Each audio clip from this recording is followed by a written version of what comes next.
Hi, it's Sherilyn Dorsey, creator and founder of You're More Than Their Mother, and I help entrepreneurial moms reclaim, realign, and rebalance their lives and go after their dreams. How are you today? Hey there, Sandy. Saw you chiming in. Hey, good morning. Good morning. So today is going to be another goodie. And I always say that when I do this, I feel so privileged and so very grateful that I do what it is that I do, because while I hope that I'm adding value and sharing some things that you can use for your life and business, I get to hear it myself first. So when I'm reading these things and when I'm doing these, when I'm pouring into myself and doing personal development, I am doing it with the intention to share it and give it out to others, my clients and people who come in contact with me. But the greatest benefit that I see from it is I get to get it myself. I get to have this for me and to make improvements in my life first and then share it out with everyone else. So I feel so very grateful to do that. And when I get to share it, or when it works for someone else, or when it's an aha moment, or someone else finds value in it, it makes it that much more joyful to do, if you will. So I'm so grateful that you join me today and every day, that you tune in to watch, listen, and engage with me, and even have been sharing it with your friends. So thank you for doing that. So today we are talking priorities, and I think I named this one Get Your Priorities Together. I think that's what this one is. And of course, as usual, I want to talk about this from a two-sided point of view. First, today, I want to talk about it in business first. In business, and I always use myself as an example just to show you that I am going through the same things that you have and have been through them, and these are things that work for me. So when it comes to prioritizing in business, especially as entrepreneurs, we can sometimes get kind of caught up in egoic activities. And very often those egoic activities are non-revenue generating activities. Now, while they may be important, they shouldn't be as high up on our priority list. Like, for example, I'm going to use social media as one aspect. We absolutely need to connect on social media. If you are starting a business or are in the beginnings of your business, or really just in business, period, you need to be on social media. It's a wonderful platform where you can reach hundreds of thousands and in some cases millions of people, just depending on who it is that you are just depending on what platform or who it is that you're connected with, but you can reach masses of people. And that's a great thing, because they should be able to see what it is that you do and see you engaged in that type of activity and see you connected with other people who are in sync with what it is that you are marketing, or what it is that you are selling, or whatever it is your business is. But sometimes we can kind of get caught up in looking at how many people are liking our materials, how many people are talking about or commenting on our materials, and you can't really get distracted by that. You have to be able to set parameters around when it is that you will engage in social media, what it is that you'll put on social media, so strategically posting on social media, and then you have to kind of move away from it and move on to the next thing. Because again, while that's a good thing, you do want people to get an opportunity to what's called in marketing, know, like, and trust you. And they get that by the exposure to you, your brand, and what it is that you're doing by way of video, like I am with you now, by way of posting and things like that. And even in some cases, responding. You can't get caught up in that and get excited because 100 people, 1,000 people like your post. While it's good and it gives you some momentum, you have to understand the balance of it all. And I talked about time management, which is really what that speaks to, in an earlier video. So check that out if you haven't already, but it's all about prioritizing. So we did that in business. That's just a little bit or a little tidbit on how you can balance it out, or why it's important to balance it out in business. I want to talk about personally, prioritizing. It really kind of works hand in hand with the personal aspect of this works hand in hand with the business aspect of this time. We're really in everything that I do. Life is a holistic experience, and all of this really does connect in one way or the other. But specifically, when we're talking about prioritizing here, personally, I want you to think about the priorities that you have and what it is that you lend your time to. Now, when I say that, meaning, let's go here personally, for example, for me, in my house. In my house, I know that my children are coming home around the 4 o'clock hour. So that means I have from about 8:30, 9 o'clock, something like that, until 4 o'clock to get ready for them to get in and to come home, to have their snack ready, to have dinner ready on the table, to have the laundry done, whatever the case may be, because in the evening, we have a whole new set of priorities to address. Homework, after school activities, library, practices, things like that.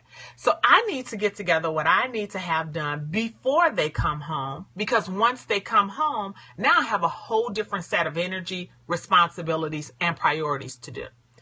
When they get home, if I'm still working on things that should have, and I use the term should have very loosely, been done when they get here, that's going to add some angst, if you will, to when they do get home, because they'll need my attention in a different way.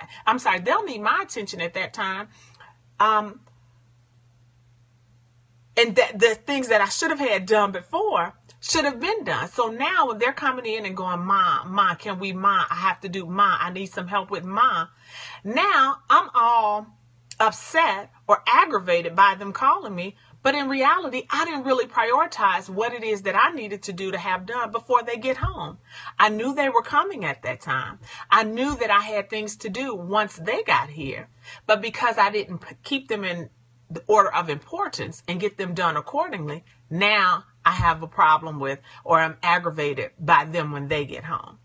And that doesn't have to be. Now, again, there is no one situation that is all the time, right? Or we can't do this every time. But the vast majority of the time, we should have things that we have that should be prioritized done by the time our next set of priorities come into play.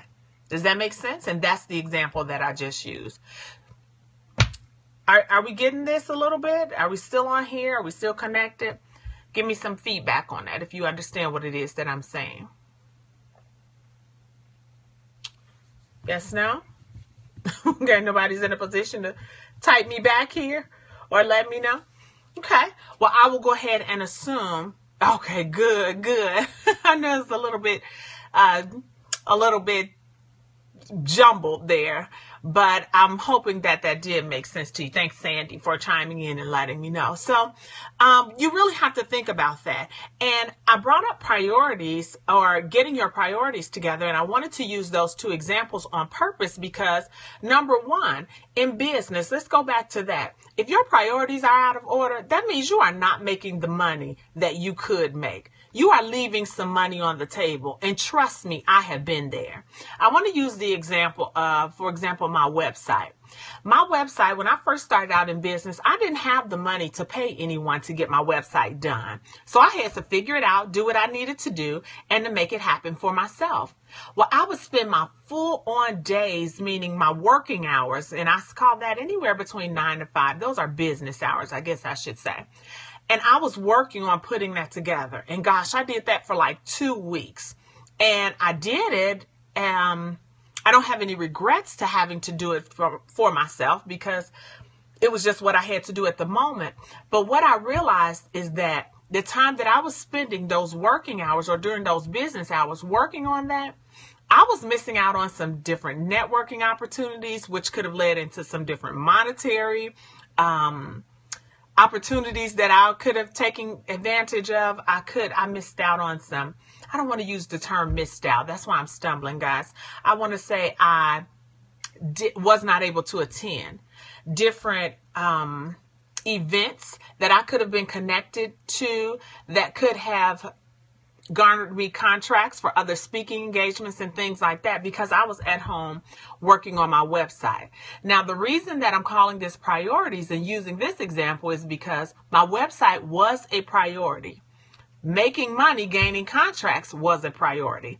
I had my priority of creating my website really out of sync. My priority of that website, I should have been working on that at night and overnight if I had to, because during the work day, I needed to be out and about working. I mismanaged my priorities in that case. Now, of course, it was a lesson learned and I don't have any regrets, but I want you to be wiser with that. If there's something that you have to do on the back end, for example, of your business, you're going to have to schedule those non-working hours to get that done, because during those working hours, you need to be out feet to the pavement doing what it is, making connections in whatever way, phone calls, and whatever way it is that you need to. Okay? Speaking of it personally, with the children, like I gave you in the example earlier, my kids coming home is not an inconvenience. That's what they do every day, and I know that. But if I'm spending time on the phone, on social media, really stroking my ego, getting likes, commenting, and engaging in things that are non-revenue generating for me, while I'm supposed to be, or not conducive of me completing my in-house task, be it making beds or vacuuming the floor, whatever that looks like for me. And by the time my children come home and it's still not done and I want it done for that day, I created that situation. My priorities were out of whack. And I can't throw or put that attitude or that discontent off on my children when they come in wanting what they want. They're just doing what it is that children do. I was the one who did not have my priorities together, essentially. So I want you to think about that the next time you are angst with your children. Are your priorities out of whack? And have you helped to create this situation? And then I want you to think about that in business. If you have not started or made the money, if you have not started a business, one, or even made the money that you wanted to make in business, is it because some of your priorities are out of whack? Okay? And if they are, let's talk about how we can get them back in order. Okay? So I know that was a roundabout way, but I hope you understood everything it was that I said. If you didn't, definitely shoot me over your questions and we can talk about it more. Good. Thank you, Sandy. I just enjoy you so much. You give me such great feedback. So thank you for that. But I hope that this serves you in some kind of way and that it met you right where you are in your life and your business, and you can use this to take you to the next level. If it serves you, please do share this. You're very welcome. If it serves you, please do share this with other people and invite them onto the broadcast, because I am here every Monday through Friday at 11 o'clock a.m. Central Standard Time. So I'm going to get out of here now. Thanks for all of the hearts. You're very welcome. Who is that? Miss JLS. Thank you very much for sharing this time with me. I'll see you next time. And in the meantime, it's time to move beyond everyone else's expectations of who you ought to be and become the woman you thought you could be. Bye.